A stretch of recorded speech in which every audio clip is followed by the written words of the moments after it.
The Black Hawk touched down in a storm of dust and gravel, its rotors slicing through the thin mountain air as Cordelia Ashford Brennan gathered her equipment bags and prepared to step into the war zone she had chosen over safety. The crew chief gestured impatiently, and she moved, dropping the 6 feet to Afghan soil with the practiced ease of someone who had done this too many times before. Forward operating base, Copperhead, sprawled before her, a collection of concrete barriers and sand-colored tents clinging to a valley that had swallowed empires for centuries. Before we dive into the story, drop a comment and let us know what state you're watching from. Maybe you have witnessed similar acts of courage where you are from, or perhaps military families are common in your area. She adjusted the press credentials hanging around her neck and walked toward the command post, aware of the eyes following her progress.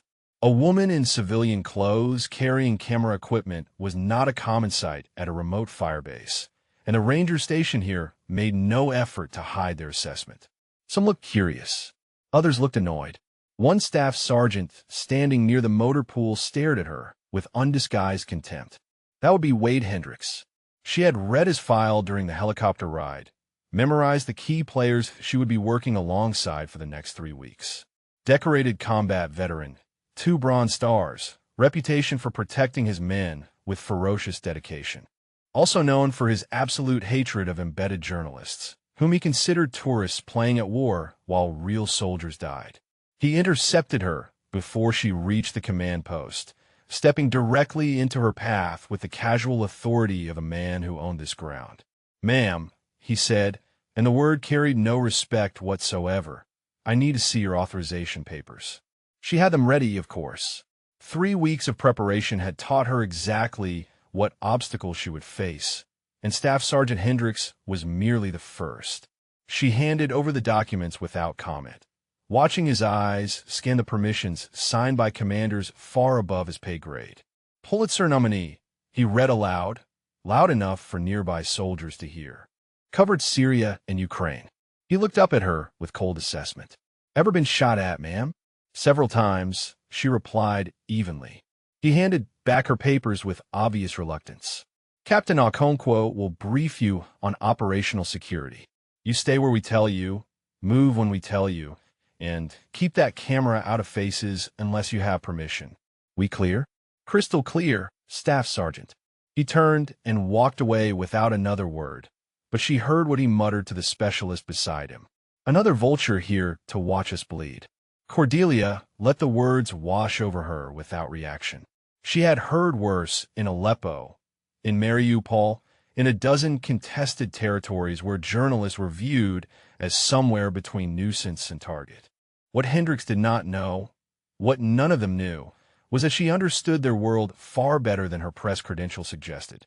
The command post was a reinforced structure at the center of the base, its walls thick enough to stop most of what the enemy could throw at them.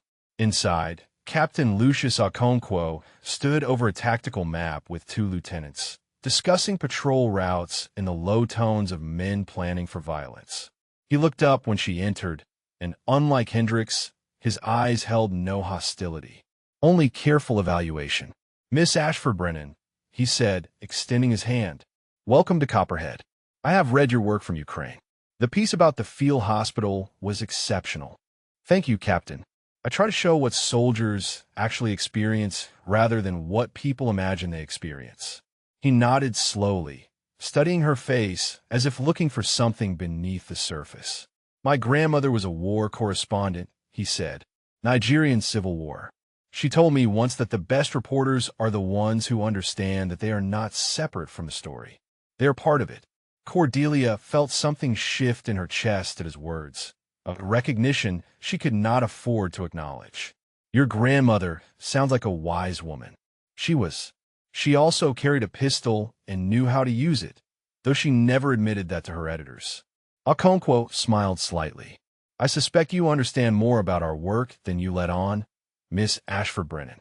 But that is your business, not mine. Let me show you where you will be sleeping."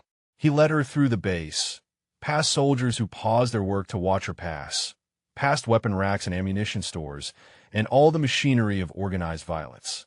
She noted everything automatically, the sight lines, the defensive positions, the way the guards rotated their attention. Old habits, burned into her brain before she was old enough to drive. Her quarters were a small section of a larger tent, separated by hanging canvas that provided the illusion of privacy. She set down her bags and waited until Okonkwo left before allowing herself a single moment of stillness. Then she reached into the bottom of her equipment case, past the cameras and lenses and satellite phone, and her fingers found the worn leather pouch she had hidden there. Inside were her father's dog tags.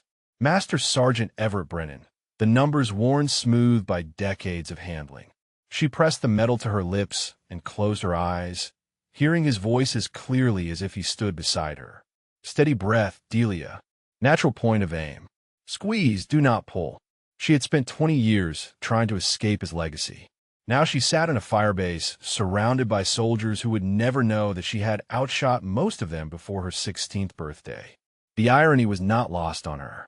The first morning at Copperhead began before dawn, when the call to prayer echoed from a distant village and mixed with the generators humming their mechanical prayer to electricity. Cordelia was already awake, had been for an hour, her body refusing to surrender to sleep in unfamiliar territory. She dressed in the dark and stepped outside to find the base stirring with purpose, soldiers moving through the gray light like ghosts preparing for another day of war. Specialist Tomas Rizvega found her near the mess tent, a young soldier with cautious eyes and a rifle that never left his shoulder. Captain Okonkwo assigned me to escort you, he said without enthusiasm. Wherever you go, I go. Whatever you need, you ask me first. She recognized the assignment for what it was. Babysitting duty, the kind of task given to soldiers as punishment or simply because someone had to do it. Reyes Vega clearly would have preferred to be anywhere else, doing anything else, but orders were orders. I appreciate your time, Specialist, she said. I know this is not what you signed up for. He shrugged, a gesture that conveyed volumes about his feelings on matter. Just doing my job, ma'am. She spent the morning conducting interviews, sitting with soldiers in quiet corners of the base while her recorder captured their stories. A sergeant from Alabama talked about missing his daughter's first steps. A corporal from Oregon described the sound of incoming rockets and how he heard it in his dreams now, even when he was home. A private barely old enough to vote spoke about his grandfather who had served in Vietnam and how he wanted to make the old man proud. Through it all, Reyes Vega watched with growing curiosity. Most journalists, she would learn later, asked surface questions and moved on quickly. They wanted quotes for their articles, not understanding. But Cordelia listened the way someone listens when they genuinely want to know, when the answers matter beyond the story they would become. You are different, Reyes Vega said during a break between interviews. The others who came through here, they looked at us like specimens. Like we were interesting, but not quite real. How do I look at you? She asked. Like you already know, he said slowly. Like you understand something you're not saying. She changed the subject, asked him about his family back in Texas, about the girlfriend whose photograph he kept in his helmet band. He talked for 20 minutes, his guard slowly lowering, and she filed away the information not for her article, but because she genuinely cared about the young man who might die tomorrow in a valley most Americans could not find on a map. The afternoon brought her to the firing range, a stretch of cleared ground where soldiers maintained their proficiency with the weapons that kept them alive. Staff Sergeant Hendricks was running drills when she arrived, his voice carrying across the distance as he corrected a private stance. Lean into it, he shouted. You're fighting the rifle instead of working with it. Again, the private fired another burst, rounds sparking against the metal targets 50 meters downrange. His grouping was acceptable, but not exceptional, the pattern spreading wider than precision demanded. Cordelia watched from behind the safety line, her camera hanging and used around her neck. She was not here for photographs. She was here because the sound of gunfire called to something deep inside her, something she had tried to bury beneath years of professional detachment. Her hands remembered what her mind tried to forget: the weight of a rifle, the pressure of a trigger, the gentle squeeze that sent death flying at 3,000 feet per second. She had learned to shoot before she learned to ride a bicycle, her father patient and methodical as he built her skills one fundamental at a time. The private fired again, and she saw his mistake instantly. His trigger finger was jerking rather than pressing, anticipating the recoil before it came. A common error, easily corrected, but Hendricks was focused on stance rather than mechanics. She caught herself about to speak, to offer the correction that would tighten those groups immediately, and forced her mouth to stay closed. That was not her role here. She was an observer, a recorder of other people's wars. She had made that choice deliberately, painfully, the day she buried her father and swore she would document violence rather than participate in it. "You shoot?" Hendricks asked, suddenly beside her. She had not heard him approach, which told her something about how distracted she had become. "No," she said, "just watching." His eyes narrowed, sensing something in her answer that did not quite fit. Most civilians flinch at gunfire. You did not even blink. "I have been in war zones for 12 years, Staff Sergeant. The sound stopped startling me a long time ago." He studied her for a moment longer, suspicion flickering behind his eyes, then returned to his soldiers without another word. But she felt his attention on her for the rest of the afternoon, a weight that pressed against her carefully constructed cover. That evening, Captain Okonkwo called a briefing in the command post. Cordelia stood at the back of the room, recording the proceedings with her camera, while officers outlined an operation scheduled for the following week. A high-value target had been located in a village 12 kilometers east, and the Rangers would be moving to capture him. "The journalist stays behind," Hendricks said immediately. "This is not a field trip." Okonkwo shook his head slowly. "She has authorization from Division, Staff Sergeant. She goes with the convoy." "Sir, with respect, she is a liability. We cannot protect her and complete the mission." "Then I suggest you complete the mission efficiently enough that protection becomes irrelevant." Okonkwo's voice carried the quiet authority of a man who did not repeat himself. "She goes." Hendricks said nothing more, but his jaw tightened and his eyes found Cordelia across the room. The message was clear. If she got anyone killed, he would hold her personally responsible. She held his gaze without flinching, without looking away, and something in her expression made him pause. For just a moment, the contempt in his eyes flickered into something else. Uncertainty, perhaps. The first crack in his absolute conviction that she did not belong here. The briefing continued, details of routes and timelines and contingencies washing over her, and Cordelia listened to every word while her father's voice whispered in her memory. "Know the terrain. Know your exits. Know where the danger will come from before it arrives." The days before the mission passed with agonizing slowness, each hour stretching into an eternity of waiting and preparation. Cordelia filled the time with more interviews, more photographs, more careful observation of the men and women who would soon ride into danger. But at night, when the base fell quiet and the stars blazed overhead with a clarity impossible in city skies, she found herself alone with memories she could not escape. Her father had built the rifle range himself, carved it out of the Montana wilderness with his own hands during the summer she turned 6.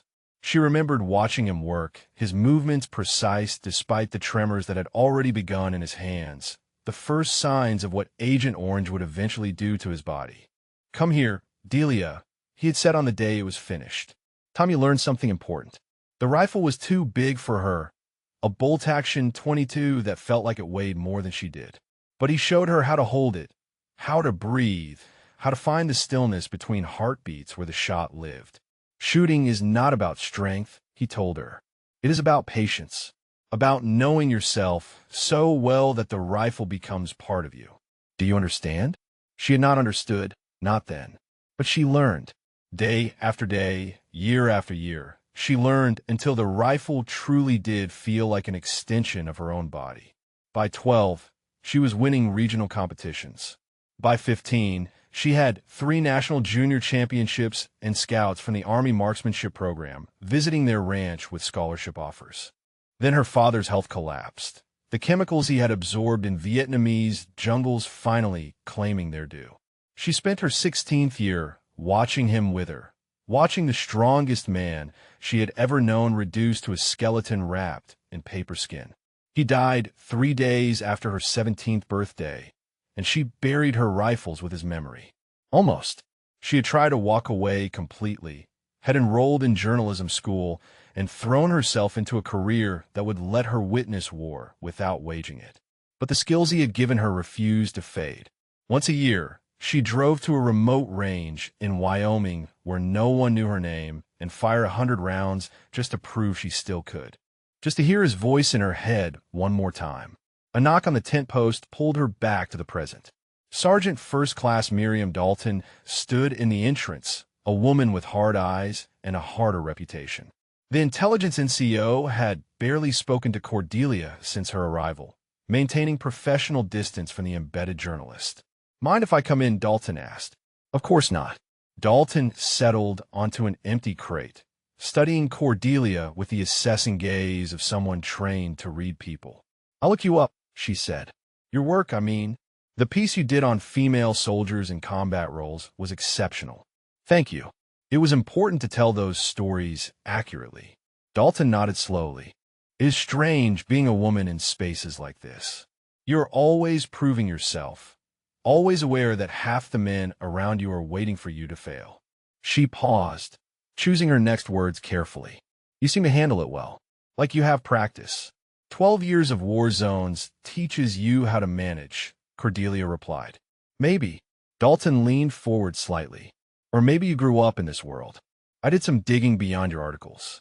Your father was Master Sergeant Everett Brennan, sniper instructor at Fort Benning before Vietnam, then one of the most decorated marksmen of that conflict." Cordelia felt her chest tighten, but kept her expression neutral. "You did thorough research. It is my job to know who is on this base." Dalton stood, moving toward the exit.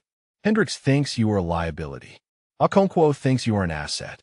I think you are something else entirely, but I have not figured out what yet." She paused at the entrance. "Whatever you are hiding, I hope it does not get anyone killed." Then she was gone, leaving Cordelia alone with the ghost of her father and the weight of secrets she had carried for 2 decades. The morning of the mission arrived wrapped in fog, the mountains invisible beyond a gray curtain that muffled sound and compressed the world to the boundaries of the base. Soldiers moved through the haze with quiet efficiency, loading vehicles, checking weapons, performing the rituals of preparation that preceded every operation. Cordelia dressed carefully, layering her body armor over her clothes, checking the fit of her helmet, ensuring her camera equipment was secured. She caught herself inspecting her gear with military precision and forced herself to slow down, to remember that she was a journalist, not a soldier. Reyes Vega appeared at her side, his young face tight with pre-mission tension. "Convoy leaves in 30 minutes, he said. "You stay in the 3rd vehicle with me. Do not get out unless I tell you. Do not do anything unless I tell you." "Understood." He hesitated, something shifting in his expression. "Last night some of the guys were talking, saying you are more than you seem, saying maybe having you along is not such a bad thing." "What do you think?" she asked. "I think this valley has killed better people than both of us." He checked his rifle one final time. "I think whatever you are hiding, today might be the day it matters." He walked away toward the vehicles, leaving Cordelia standing alone in the fog. She reached into her pocket, feeling the leather pouch that held her father's dog tags, drawing strength from the worn metal. "Steady breath," she whispered. "Natural point of aim." The convoy engines roared to life, and she moved toward her assigned vehicle, toward the mission, toward whatever waited in the mountains beyond the fog. Her father's voice followed her, patient and calm, reminding her of lessons she had never truly forgotten. The convoy snaked through the valley like a wounded serpent, for armored vehicles grinding along roads that barely deserved the name. Cordelia sat in the back of the 3rd truck, wedged between Reyes Vega and a stack of ammunition crates. Her camera ready, but her eyes focused on the terrain, scrolling past the reinforced windows. The fog had lifted as they climbed, revealing mountains that rose like broken teeth against a pale sky. Beautiful country, she thought, if you could forget that death hid behind every ridge and inside every shadow. But forgetting was not an option here. The soldiers around her maintained constant vigilance, their weapons pointed outward, their bodies tense with the anticipation of violence. Private First Class Jerome Whitaker sat across from her, a lanky soldier from Georgia whose slow drawl concealed a sharp tactical mind. He served as the unit's designated marksman, carrying an M110 rifle fitted with a scope that probably cost more than most civilian cars. She had interviewed him 2 days earlier, learned about his father who had taught him to hunt deer in the Appalachian foothills, about his dream of becoming a park ranger when his service ended. Now he caught her looking at his rifle and smiled. "You like her?" he asked. "She is a beauty. Semi-automatic, effective range about 800 meters, though I have made shots past 1,000 when conditions were right." "Impressive," Cordelia said, and meant it. "You know anything about shooting, ma'am?" The question hung in the air, innocent on its surface but dangerous underneath. She felt Reyes Vega's attention shift toward her, waiting for her answer. "I grew up in Montana," she said carefully. "Everyone learns to shoot in Montana." Whitaker nodded, accepting the explanation. "Fair enough. Different world out here, though. Targets shoot back." The convoy ground to a halt, vehicles bunching together as the lead truck encountered an obstacle. Hendrick's voice crackled over the radio, reporting a washed-out section of road that would require careful navigation. They would be stationary for at least 10 minutes while the engineers assessed the damage. Cordelia used the pause to study the terrain with eyes her father had trained to see what others missed. The valley had narrowed as they climbed, walls of rock rising on either side to create a natural choke point. Ahead, the road curved around a massive boulder that blocked sight lines in both directions. Behind, a steep slope descended toward the valley floor, offering no cover and no escape. A kill zone. The recognition came automatically, pulled from lessons learned before she understood what they meant. Her father's voice echoed in her memory. "If you cannot see where the shot will come from, assume it will come from everywhere." She leaned forward slightly, examining the ridgelines that dominated the valley walls. Scattered boulders provided perfect concealment for anyone with a rifle and patience. The morning sun hung behind the eastern ridge, meaning any shooter positioned there would be invisible against the glare while the convoy sat illuminated like targets in a gallery. "Something wrong?" Reyes Vega asked, noticing her intensity. "Just looking," she replied. "It is beautiful country." But her hands had begun to tremble slightly, a response she recognized from the moments before her competitive shooting matches. Her body remembered what this feeling meant, even if her conscious mind tried to deny it. Danger was close. She could feel it the way some people felt approaching storms, a pressure behind her eyes that would not fade. The convoy lurched forward again, engineers having cleared enough of the road to continue. Cordelia watched the boulder approach, watched the ridgelines above, watched the shadows between rocks where men could hide. Whitaker was checking his rifle, running through the same pre-combat rituals every soldier performed without thinking. She noticed his safety was still engaged, noticed his scope covers were still in place. Standard procedure for vehicle transport. But in this terrain, those extra seconds to prepare could mean the difference between life and death.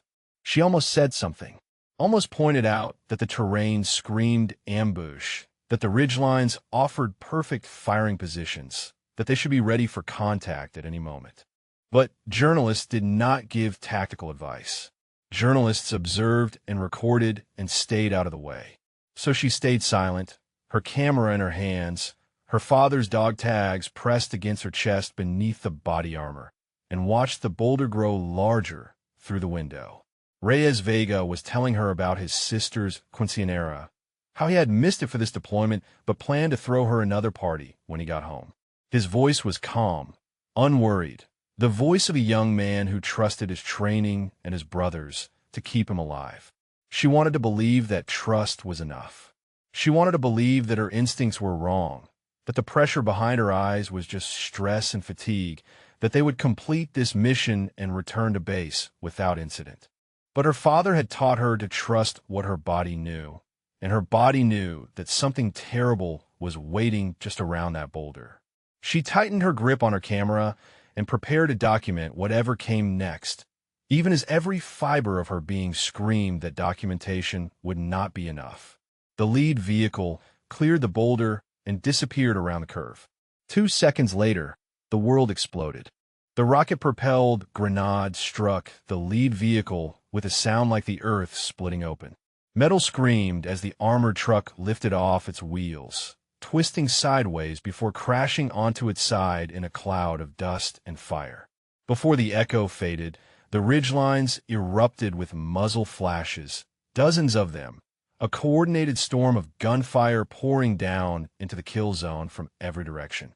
Cordelia was thrown against Reyes Vega as their driver slammed the brakes and wrenched the wheel, trying to find cover that did not exist.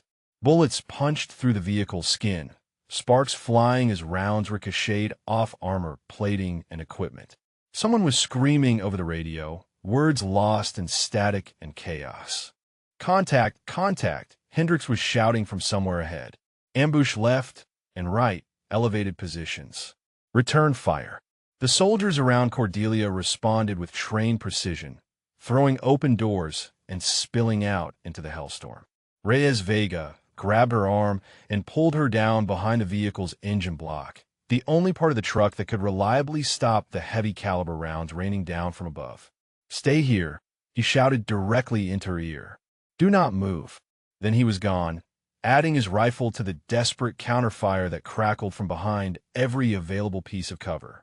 Cordelia pressed herself against the wheel well, her camera clutched uselessly in her hands, and watched the ambush unfold with the trained eye she could not turn off.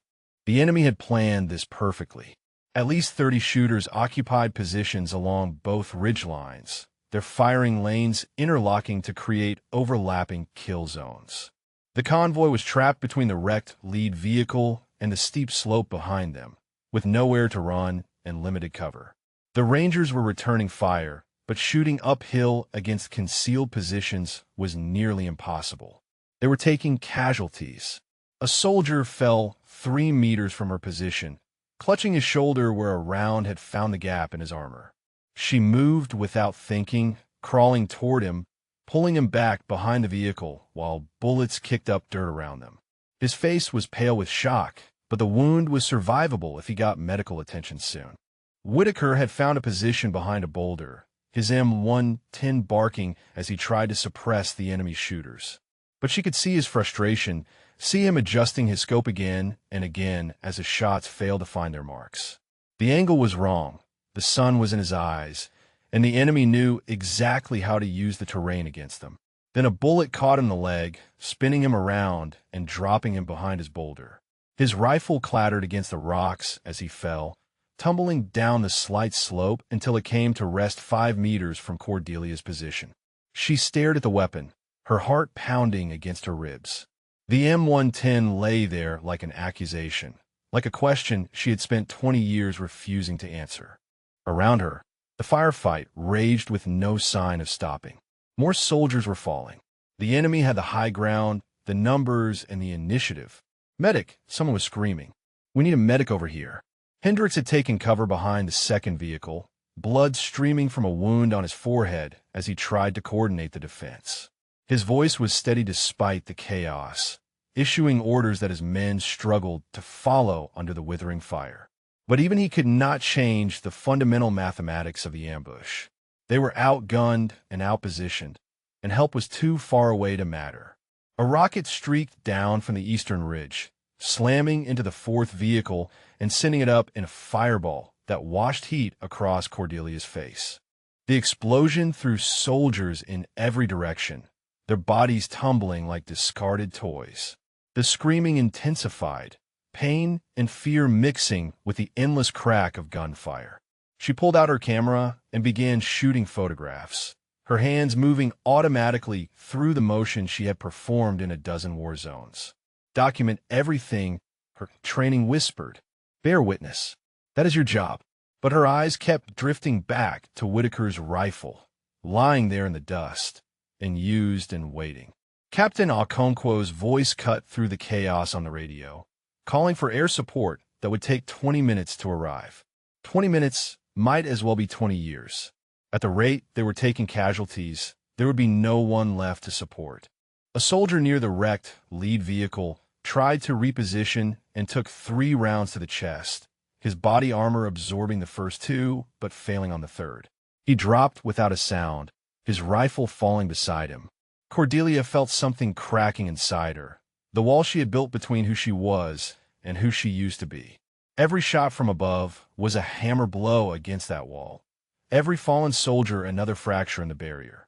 Her father's voice whispered in her memory, calm and patient as it always was.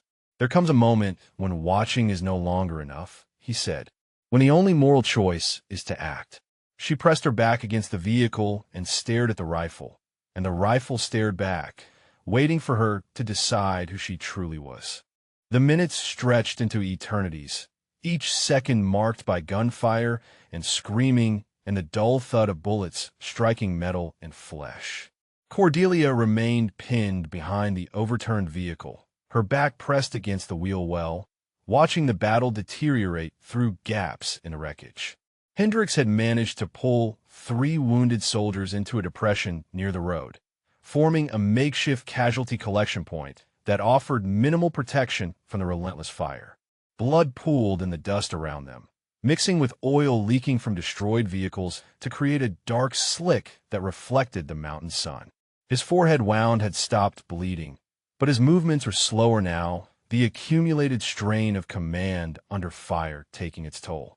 "We need to suppress those eastern positions," he shouted to a corporal crouched behind a boulder. "If we can get fire on them, we can move the wounded." The corporal rose to engage and immediately took a round to his shoulder, spinning him back into cover with a cry of pain. The enemy shooters had every approach zeroed, every line of movement covered by overlapping fields of fire. It was textbook ambush execution, the kind of tactical perfection that came from careful planning and patient observation. Cordelia recognized the signature of professional training in the enemy's coordination. These were not random insurgents with old rifles. Someone had taught them to fight like this, to position themselves for maximum effect, to wait until the kill zone was fully occupied before springing the trap. Whoever commanded them understood warfare at a level that matched or exceeded the Rangers they were slaughtering. Reyes Vega had found cover behind the same vehicle as Cordelia, his rifle barking in controlled bursts as he tried to keep enemy heads down. But she could see the desperation in his movements, the way his hands shook slightly between trigger pulls. He was young, barely 22, and he was watching his friends die around him with nothing he could do to stop it. "Ma'am," he said during a brief lull in his firing, "you need to stay down. Help is coming." She heard the lie in his voice, the hope he was trying to maintain despite the evidence surrounding them. Help was not coming, not in time. The mathematics were simple and brutal. They were losing soldiers faster than reinforcements could arrive, and the enemy showed no signs of exhausting their ammunition or their patience. Another RPG streaked down from the western ridge, missing the remaining intact vehicle by meters and detonating against the road surface. The explosion showered them with gravel and debris, fragments pinging off Cordelia's helmet as she ducked lower behind the wheel. When she looked up again, she saw Captain Okonkwo moving between positions, exposing himself to fire as he tried to coordinate what remained of his command. A bullet tugged at his sleeve, another sparked off his helmet, but he kept moving with the calm determination of a man who had accepted whatever outcome the day would bring. Whitaker was conscious behind his boulder, tried to apply a tourniquet to his own leg with hands that trembled from blood loss and shock. His rifle still lay where it had fallen, dust settling on its scope, its barrel pointed toward the sky like an accusation. Cordelia could not stop looking at it. 20 years. She had told herself the rifle was not her answer. 20 years of documenting violence rather than committing it, of bearing witness rather than participating, of honoring her father's memory by rejecting his legacy. She had built an entire identity around that rejection, constructed a life that proved she was more than the sum of the skills he had given her. But her father had never taught her to watch good people die when she had the power to save them. A soldier tried to reach Whitaker and took 2 rounds to his back, crumpling face first into the dirt. His body twitched once, twice, then went still. Cordelia heard someone sobbing, realized it was her own voice, and clamped her jaw shut so hard her teeth ached. The enemy fire intensified, a final push designed to overwhelm the remaining defenders. Bullets stitched across the vehicle above her head, punching through metal that had never been designed to withstand this kind of sustained assault. The air filled with the smell of cordite and blood and burning rubber, a cocktail of war that she had experienced 100 times, but never like this. Never when she was the one trapped in the kill zone. Her camera hung around her neck, useless. Her press credentials meant nothing to the men on the ridgelines. All her years of careful neutrality, of standing apart from the violence she documented, had led her to this moment where neutrality was just another word for helplessness. She looked at the rifle again. Then she looked at Reyes Vega, at his young face twisted with fear and determination, at the photograph of his sister tucked into his helmet band. She thought about the quinceañera he had missed, the party he planned to throw when he got home. She thought about all the soldiers around her who had families waiting, futures unlived, stories that would end in this valley if someone did not change the equation. Her hands had stopped shaking. Her breathing had slowed without conscious effort, settling into the rhythm her father had taught her before she understood what it meant. Between heartbeats, she found the stillness that had always lived inside her, waiting for the moment when watching would no longer be enough. The rifle was 5 meters away, an impossible distance under fire, a suicide run across open ground. She began to move. The 5 meters between Cordelia and the rifle might as well have been 5 kilometers. Bullets churned the air above the ground she would have to cross, a constant stream of death that made movement seem impossible. But impossible was a word for people who had choices, and she had none left. She pressed her body flat against the earth and began to crawl. The first meter passed in a blur of dust and noise, her elbows digging into gravel as she pulled herself forward. A round struck the ground centimeters from her hand, spraying dirt into her face, but she kept moving. Fear was there, a cold presence in her chest, but it existed alongside something else now. Purpose. The same crystalline focus that had carried her through hundreds of competitions, thousands of hours of practice, a lifetime of preparation for a moment she had never wanted to face. "Ma'am," Reyes Vega was screaming behind her. "Ma'am, what are you doing? Get back here." She ignored him. Another meter gone, 3 to go. The rifle was closer now, its familiar shape burning in her vision like a beacon.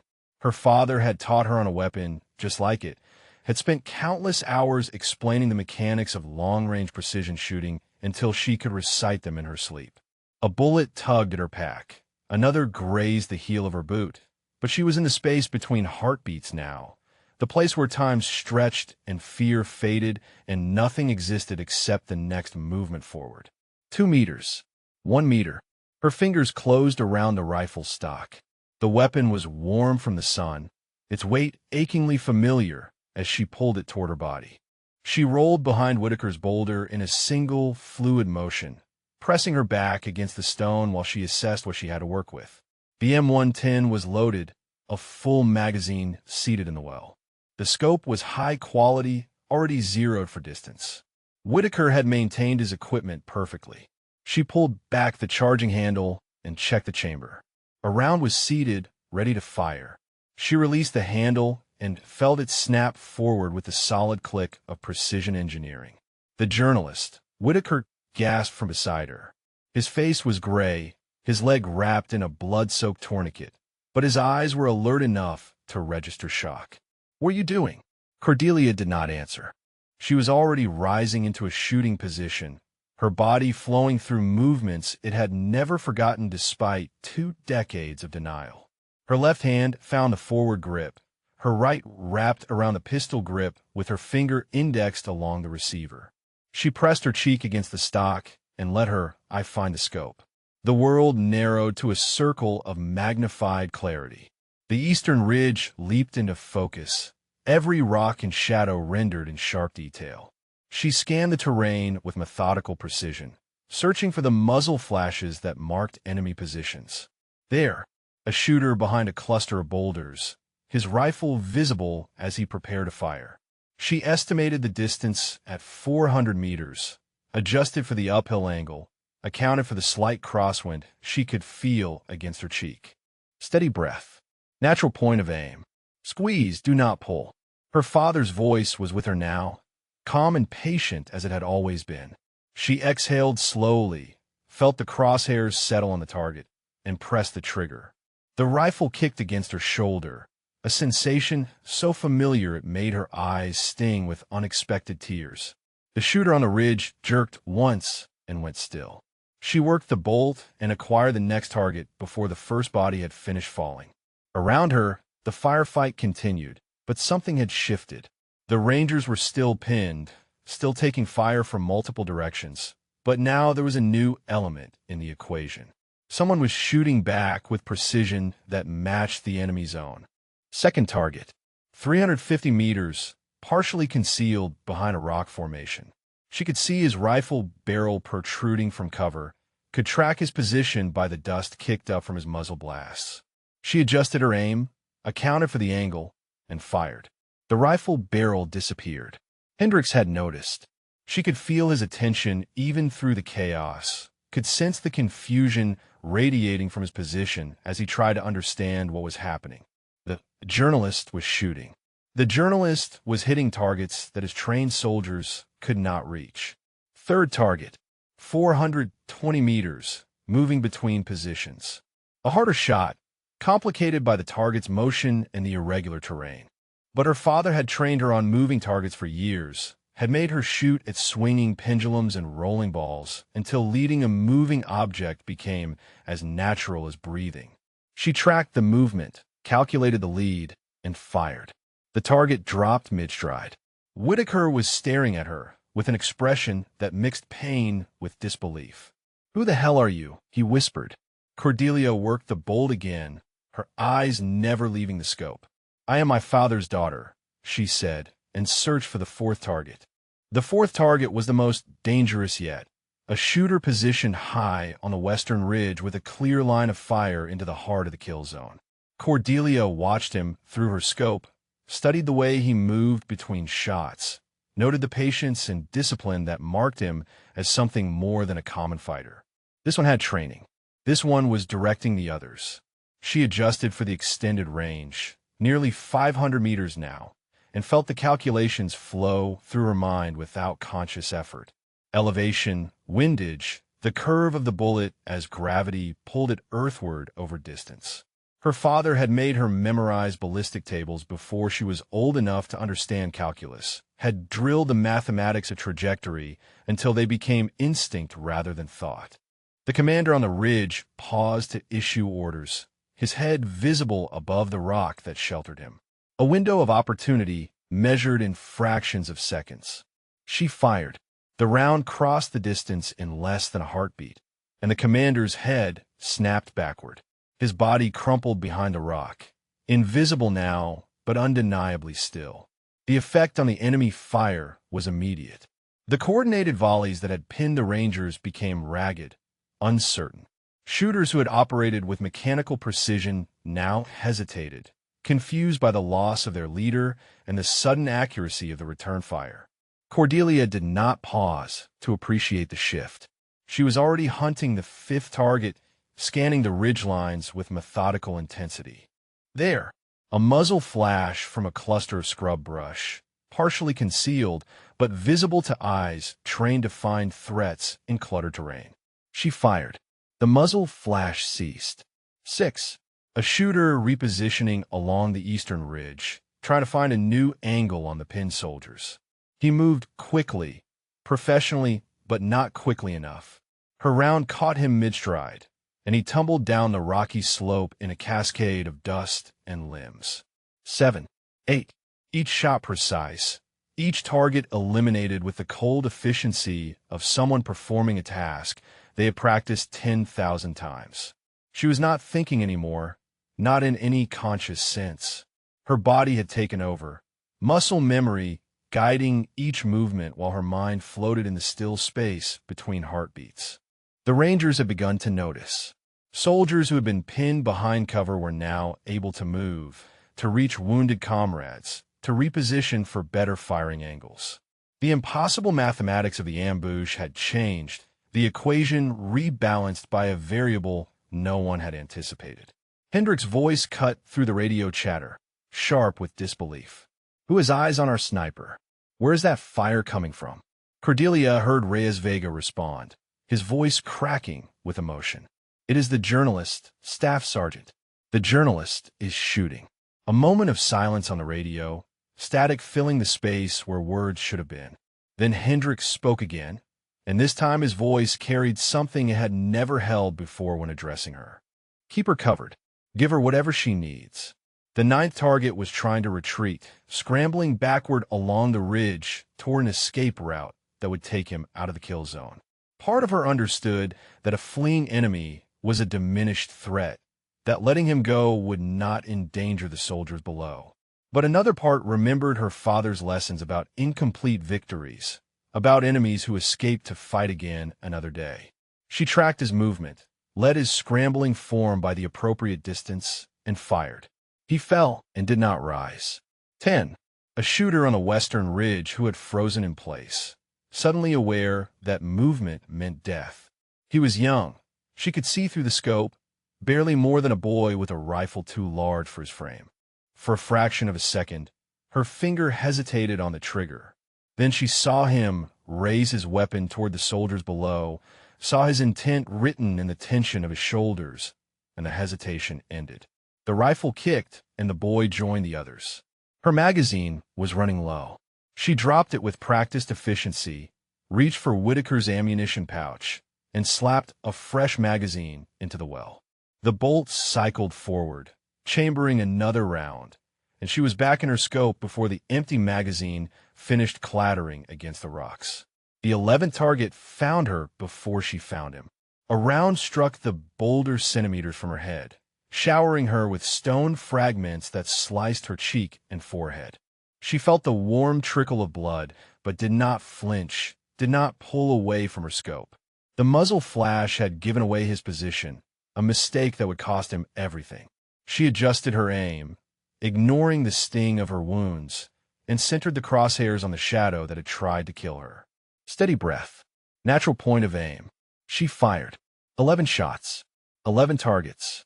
The ridge lines had fallen silent. Cordelia remained in position for long seconds, her eye pressed to the scope, scanning for any movement that might indicate surviving threats. But the enemy who had sprung the perfect ambush had themselves been ambushed by something they never expected. A woman they would have dismissed as a harmless observer had become the deadliest thing in the valley. Slowly, carefully, she lowered the rifle and allowed herself to breathe. The silence that followed the last shot was unlike anything Cordelia had ever experienced. Not true silence, of course. The wounded still groaned. The fires still crackled from destroyed vehicles. The wind still whispered through the valley. But the gunfire had stopped, and in its absence the world seemed to hold its breath. She remained behind the boulder, the rifle still pressed against her shoulder, her eyes still scanning through the scope for threats that no longer existed. Her body did not understand that the fight was over. 20 years of suppressed training had surged to the surface, and now it refused to recede. "Clear," someone shouted from near the vehicles. "Eastern Ridge is clear." "Western Ridge clear," another voice confirmed. No movement. Cordelia finally allowed herself to lower the weapon. Her hands were steady, unnaturally so, as if the trembling that should have followed such violence had been postponed for later. Blood dripped from the cuts on her face, falling onto the rifle stock in small crimson drops that she watched with detached fascination. Whitaker was staring at her from his position against the boulder. His face had regained some color since she had arrived, the tourniquet doing its job, but his expression held something that went beyond simple shock. He looked at her the way a man might look at a ghost, or an angel, or something else entirely outside the boundaries of normal experience. 11 shots, he said quietly. 11 kills. I watched you. Every single one. She did not respond. Words felt inadequate, unnecessary, impossible. What could she say that would explain what she had just done, what she had just become after 20 years of pretending to be someone else. Medics were moving now, rushing between the wounded with the urgent efficiency that followed every firefight. Soldiers who had been pinned moments ago were on their feet, weapons raised as they secured the perimeter and checked fallen enemies. The machine of military response had resumed its function, carrying on despite the catastrophe that had nearly destroyed it. Reyes Vega appeared at her side, dropping to one knee beside the boulder. His young face was pale beneath the dust and sweat, his eyes red-rimmed with emotion he was struggling to contain. "Ma'am," he said, and his voice cracked on the word. "Ma'am, you saved us." Cordelia looked at him, really looked, and saw the photograph of his sister still tucked into his helmet band. The quinceañera he had missed. The party he would now live to throw. Something cracked inside her chest, a dam breaking that she had not known existed. "Is anyone else hurt?" she asked, and was surprised by how normal her voice sounded. "We need to get the wounded evacuated." Reyes Vega nodded quickly, grateful perhaps for the focus on practical matters. "Medevac is inbound, 15 minutes. Captain Okonkwo is coordinating." He paused, searching for words. "Staff Sergeant Hendricks wants to see you." She looked down at the rifle in her hands, at the weapon that had betrayed every promise she had made to herself since her father's death. Part of her wanted to throw it away, to reject it as she had rejected this part of herself for 2 decades. But another part understood that rejection was no longer possible. She had crossed a line that could not be uncrossed. "Help Whitaker," she said, handing the rifle to Reyes Vega. "He needs to get to the casualty collection point." She rose on legs that felt distant, disconnected from her body, and began walking toward the cluster of vehicles where Hendricks waited. Around her, soldiers paused in their tasks to watch her pass. Some stared with open amazement. Others nodded with the quiet respect warriors reserved for their own. A few looked at her with something approaching fear, as if uncertain what else she might be hiding beneath her journalist credentials. The walk took less than a minute, but it felt like crossing from one life into another. Each step carried her further from the woman she had pretended to be, closer to the truth she had buried beneath years of careful construction. By the time she reached Hendricks, she understood that nothing would ever be the same. He was sitting against the wheel of the second vehicle, a medic wrapping fresh bandages around his forehead wound. His rifle lay across his knees, his hands resting on it with the casual familiarity of a man who had carried weapons his entire adult life. When he saw her approaching, he waved the medic away and pushed himself to his feet. They stood facing each other in the aftermath of violence, the woman he had dismissed and the man who had been wrong. Blood stained both of them. Dust coated their faces, their clothes, their souls. The distance between journalist and soldier had collapsed entirely, leaving only 2 people who had survived something terrible together. Hendricks opened his mouth to speak, closed it, and shook his head slowly. "I do not know who you are," he said finally, "but I owe you my life. I owe you the lives of every soldier in this convoy." Cordelia met his eyes without flinching. "I am a war correspondent," she said. "That is who I chose to be." An arrest? She thought of her father, of the Montana ranch, of the championships and the training and the legacy she had tried so hard to escape. "The rest is who I was born to be," she replied. "I just forgot for a while." The medevac helicopters descended through the mountain air like great mechanical angels, their rotors beating a rhythm of salvation against the thin atmosphere. Cordelia watched them land from her position near the wrecked lead vehicle, her back against a tire that still held warmth from the explosion that had started everything. The adrenaline was fading now, leaving behind a hollow exhaustion that settled into her bones like cold water. Medics swarmed from the helicopters, triaging the wounded with practiced efficiency. Whitaker was loaded onto a stretcher, his hand reaching out to grip Cordelia's arm as he passed. "Thank you," he said, and the simple words carried the weight of everything he could not express. She nodded once, watching him disappear into the belly of the aircraft that would carry him to surgery, to recovery, to a future he had nearly lost in this valley. 7 soldiers had died in the ambush. 7 names that would be added to the long list of those who had given everything in these mountains. But without her intervention, the number would have been much higher. Perhaps all of them. The mathematics of what she had done were simultaneously simple and impossible to fully comprehend. Captain Okonkwo found her as the second helicopter lifted off, its rotors washing dust across her face as it climbed toward the pale sky. He stood beside her without speaking for a long moment, both of them watching the aircraft shrink to a dark speck against the mountains. My grandmother, he said finally, carried a pistol through 3 years of civil war. She never fired it until the day rebels overran her position. Then she killed 4 men and saved a dozen journalists who had taken shelter with her. Cordelia turned to look at him, finding an understanding in his eyes that she had not expected. Some skills cannot be buried, she said, no matter how hard we try. He nodded slowly. I suspected something when you first arrived. The way you moved, the way you watched the terrain. I have seen enough soldiers to recognize the training even when someone tries to hide it. He paused, choosing his next words carefully. But I never imagined this. Neither did I.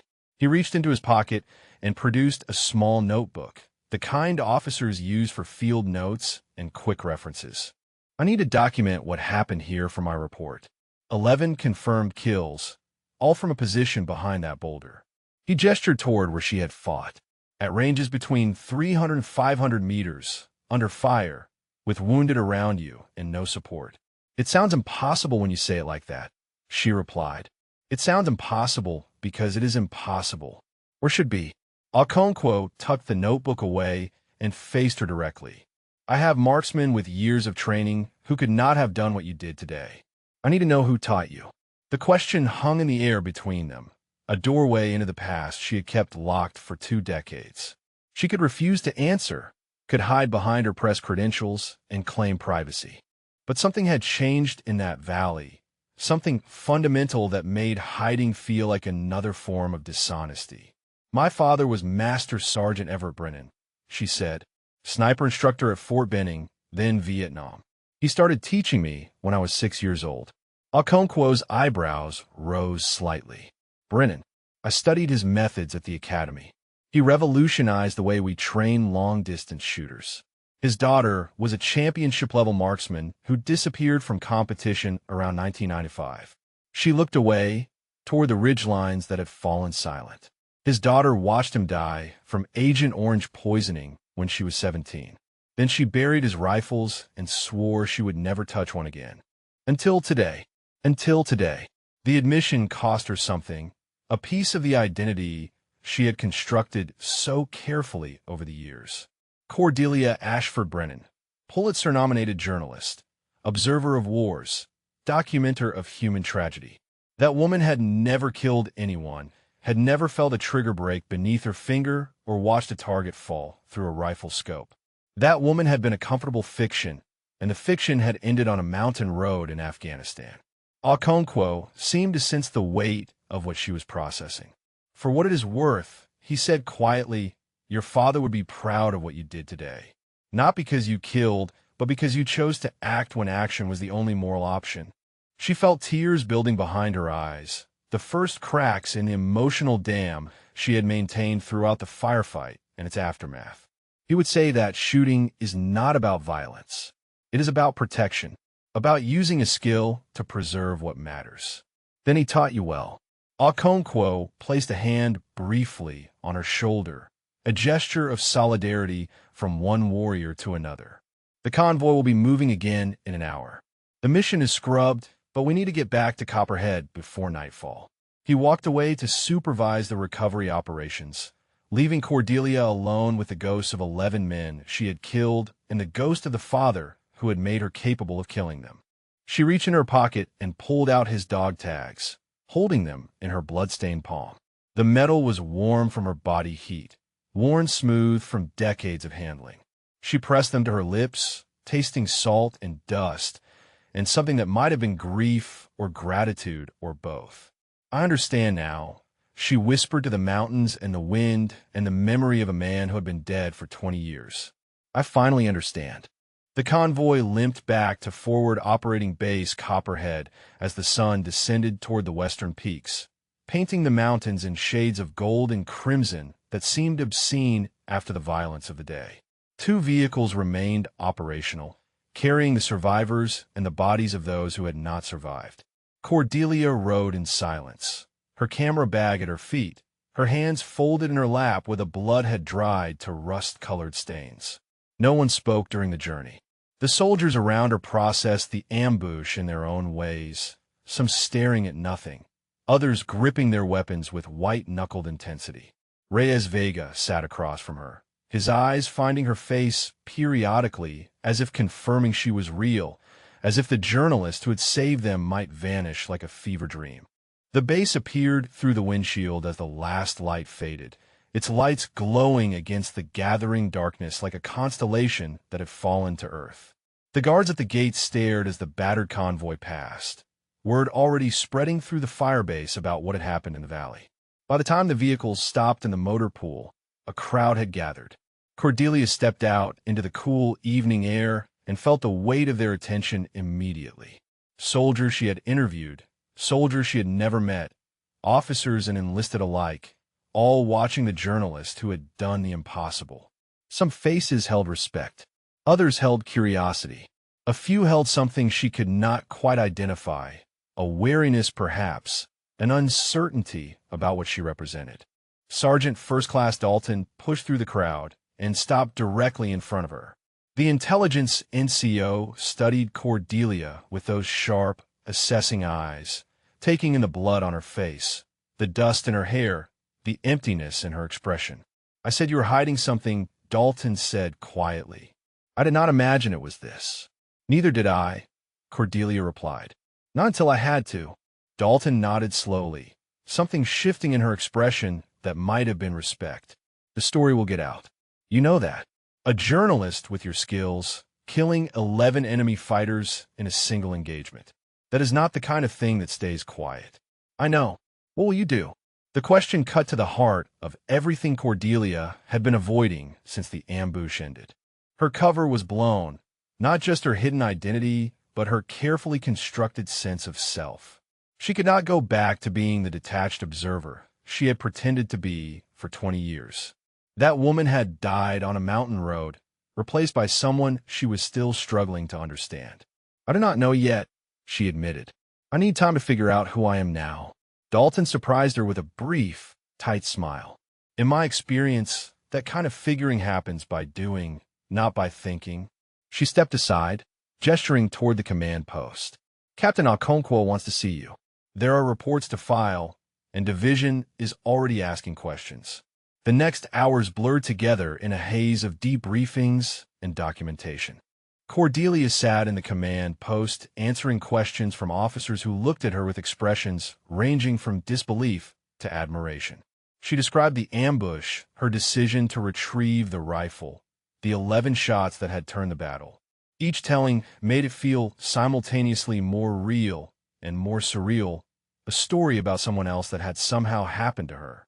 Hendricks was present for part of the debriefing, his head wrapped in fresh bandages, his arm in a sling from shrapnel wounds she had not noticed during the fight.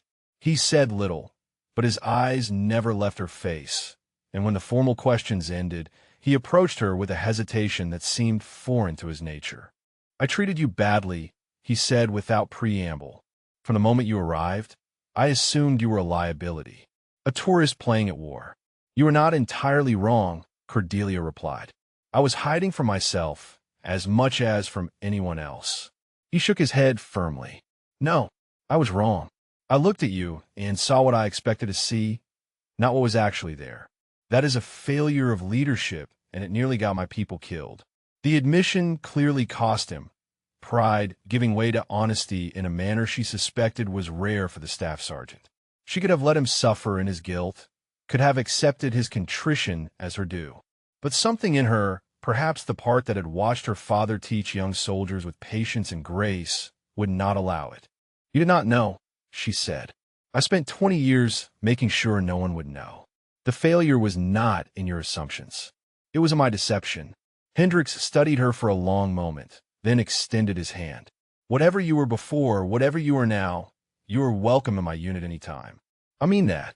She took his hand and felt the rough calluses of a soldier's grip, the strength and the trust contained in that simple gesture. Something passed between them, not friendship exactly, but something equally valuable. Mutual recognition between two people who had faced death together and emerged changed. "Thank you, Staff Sergeant," she said. "That means more than you know." He released her hand and walked away without another word, but she caught the slight nod he gave her before disappearing through the door. Respect, hard-earned and freely given. The kind that could not be faked or demanded, only earned through action. Cordelia stood alone in the command post, surrounded by maps and radios and all the machinery of war, and wondered who she would become now that everything had changed. 3 weeks later, Cordelia stood at the firing range as the morning sun crested the mountains and spilled golden light across Forward Operating Base Copperhead. The air was crisp, carrying the promise of autumn, and the distant peaks wore caps of early snow that had not been there when she arrived. Everything had changed since that day in the valley, and yet the mountains remained indifferent, eternal witnesses to the small dramas of human survival. Private First Class Jerome Whitaker stood beside her, his legs still wrapped in bandages but his eyes bright with determination. He had returned to base 2 days earlier, medevaced out, and medevaced back in once the doctors cleared him for light duty. His first request had been to find the journalist who had saved his life, the woman who had picked up his rifle and done what he could not. "Show me," he said now, holding the M110 with uncertain hands. "Show me what you see when you look through that scope." Cordelia took the rifle from him, feeling its familiar weight settle against her shoulder like a homecoming she had resisted for too long. She had spent 20 years denying this part of herself, and in a single afternoon of violence she had reclaimed it. The question now was not whether she could shoot, but what she would do with the ability. "Your father taught you," Whitaker continued. "The legendary Everett Brennan. I looked him up after I got back. Some of the instructors at Fort Benning still use his methods. He was patient," Cordelia said, adjusting her stance into the position her body remembered without thought. "He believed that shooting was a form of meditation, a way of finding stillness in chaos." She raised the rifle and sighted downrange, where targets had been set at various distances. The crosshairs found the furthest one, a silhouette at 500 meters, and she felt her breathing slow, her heartbeat steady, the world narrow to that single point of focus. "The first principle is patience," she said. "You cannot rush a shot. You cannot force it. You have to wait for the moment when everything aligns." She squeezed the trigger. The rifle kicked, and downrange, the target shuddered as the round found its center. Whitaker exhaled slowly, watching her work the bolt with mechanical precision. "When you were out there, during the ambush, were you afraid?" Cordelia considered the question, lowering the rifle to face him directly. Terrified, she admitted. "But fear and action are not mutually exclusive. My father taught me that courage is not the absence of fear. It is the decision that something else matters more." She handed the rifle back to him, watching as he settled into an approximation of her stance. His form was rough, shaped by Army training rather than the individual attention her father had provided, but the fundamentals were there. With time and practice, he could become exceptional. "Breathe out slowly," she instructed. "Find a pause between exhale and inhale. That is where the shot lives." He fired. The round struck the target off-center, but within the scoring rings. Not perfect, but a foundation to build on. They worked together for another hour, Cordelia passing on knowledge that had been passed to her, continuing a chain of instruction that stretched back through her father and his mentors before him. By the end, Whitaker's groupings had tightened noticeably, his confidence growing with each successful shot. "You should teach," he said as they packed up the equipment. "You have a gift for this." "I have a gift for shooting," she corrected. "Teaching is something I'm still learning." Captain Okonkwo was waiting for them at the edge of the range, his posture relaxed but his eyes carrying the weight of command. He nodded to Whitaker, who took the hint and continued toward the barracks, leaving Cordelia alone with the officer who had given her the chance to be here. "Division approved the commendation," Okonkwo said without preamble. "Civilian Medal of Honor, for extraordinary valor. The paperwork is already moving through channels. Cordelia shook her head slowly. I did not do it for medals. I know. That is precisely why you deserve one. He paused, studying her face with that perceptive gaze she had come to recognize. Well, you do now. Your original assignment ended a week ago, but you have not requested transport out. She looked toward the mountains, toward the valley where everything had changed, toward a future that remained unwritten. I'm not sure yet. The newspaper wants me back, wants the exclusive story of the journalist who became a sniper. But that feels wrong somehow. Exploitative. And staying here feels right. She turned back to face him. There are soldiers who need training, stories that need documenting, and a war that is not going away. Maybe I can do more good here than behind a desk in New York. Okonkwo smiled, a rare expression that transformed his stern features. My grandmother would have liked you, he said. She believed that the most powerful stories are the ones we live, not the ones we write about. Cordelia reached into her pocket and pulled out her father's dog tags, holding them in the sunlight where the worn metal caught the glow. He would have liked it here, she said quietly. The mountains, the mission, the purpose. Perhaps he is here, Okonkwo replied. In you. She closed her fingers around the tags and pressed them against her heart, feeling the warmth of legacy and the weight of responsibility. Somewhere beyond the wire, the war continued. Somewhere in the world, stories waited to be told and skills waited to be taught. She had spent 20 years running from who she was, and in a single afternoon of violence and redemption, she had finally come home. If this story moved you, share your thoughts about your favorite moment or character in the comments, or tell us about someone you know who showed hidden strength when it mattered most. Sometimes the most extraordinary courage lives in the most unexpected places, waiting for the moment when watching is no longer enough. Cordelia Ashford Brennan, war correspondent and daughter of a legend, walked back toward the base where soldiers waited to learn what she had to teach. Behind her, the mountains stood eternal. Ahead, the future beckoned with possibility. And within her chest, her father's legacy beat steady and strong. No longer a burden to be buried, but a gift to be shared.